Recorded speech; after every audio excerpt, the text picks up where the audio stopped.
When his head hit the floor, witnesses said it sounded like two snooker balls colliding. The brain injury blew his life to pieces on so many levels. It's like a ripple effect. It didn't just affect him, but his family, his friends and everybody around him. I just completed the Humber Bridge Half Marathon, sponsored by Hudgill Solicitors, and it was awesome! Absolutely fantastic atmosphere, everyone encouraging each other right the way around the course. There was people in the streets clapping us, cheering us on, encouraging us, there was sweets, there was you name it, and the positivity on this run was fantastic. It's absolutely astounding how in 5 years he has gone from adversity to helping hundreds of people in the community after brain injury. Paul has energy, he's got drive, he's got commitment, he drives the whole service forward, he's never comfortable with or he's never happy with what it is now, he always wants to take it to the next level, he's aware constantly of what people need, he's got a deep intuition for the wants and needs of people, and for that he's never satisfied. He wants bigger, he wants better, he wants to provide a better service to the public. He was lost, lonely, confused and vulnerable, and struggling to cope in a world that was no longer comfortable to him. And spent my days just sort of wandering around my house, looking out of the window, not able to go out alone for the first 4 months of recovery.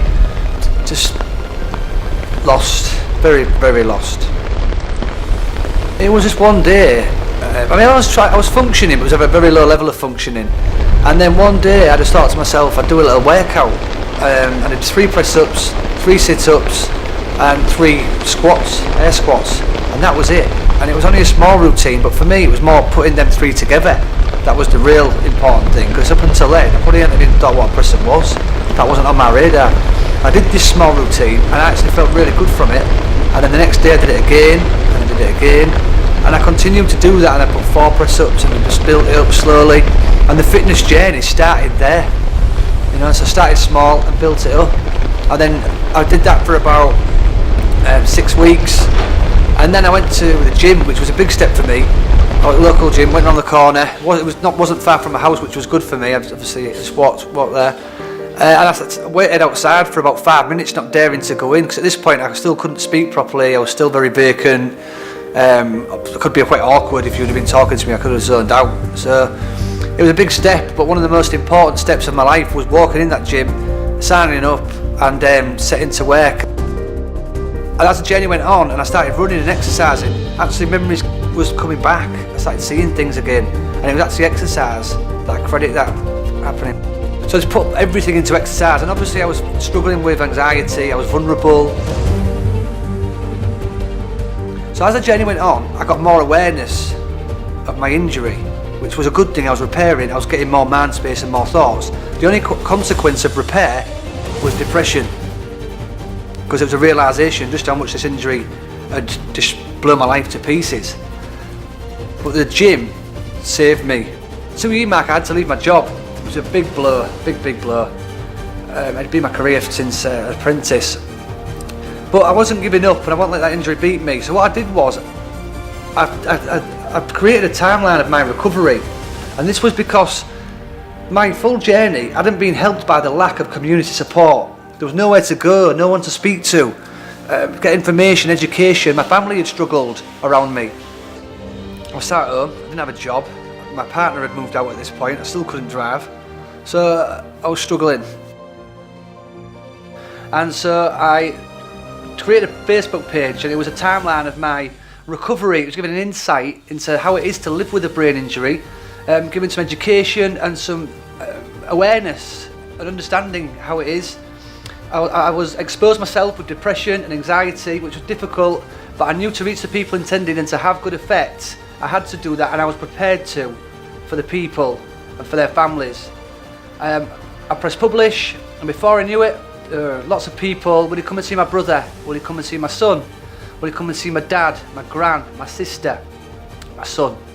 I went out actively seeing these people in the community, and when I sat with them, they said, do you understand me? I looked at them and they said, do you understand me?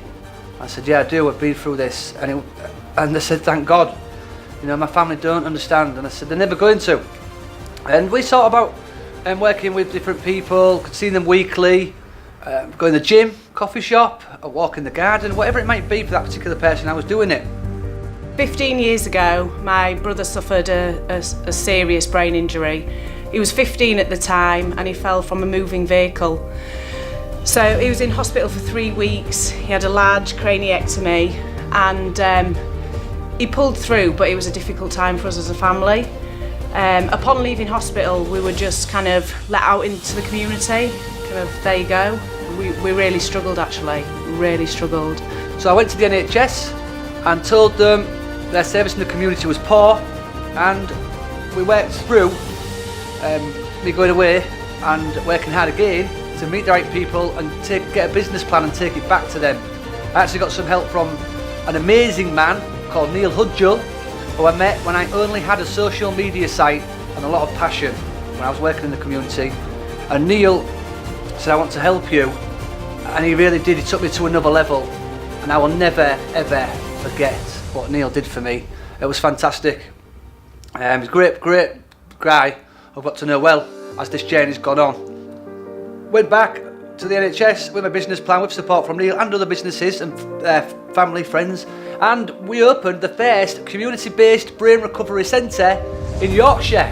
I was looking for local community services after brain injury in our area, and that's when I met Paul.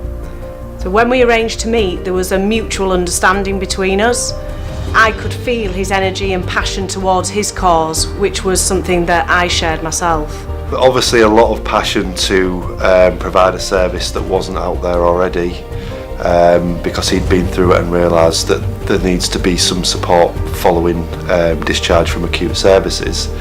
And it was very clear from day one that it was going to happen. What his vision of a service was going to happen because of his determination and kind of non-stop pursuit of making sure that there was no one else out there alone. He asked me if I'd like to come and visit the centre, which I obviously said yes.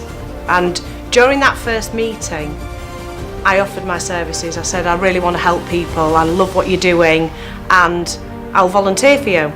In which he said, great, thanks very much. So it started out as a half day, a week, and that gradually went to 1 day, 2 days, and then I've never left. Working in a place like this it's like electric, so you feel buzzing all of the time, like everyone's doing things and there's so much going on and there's so much being achieved every single day that you feel alive. And the idea is that we'll provide services to help the brain injured and families, and we would be doing that under the acronym of Paul for Brain Recovery, the acronym being positivity, P, awareness, A, understanding, U, L is love, positivity, awareness, understanding and love for brain recovery. And people would come in, and under the acronym are the services we provide, so people, the brain injured and their families could come in and look at the services and what we stand for, and we would help them appropriately. We're a person-centred approach.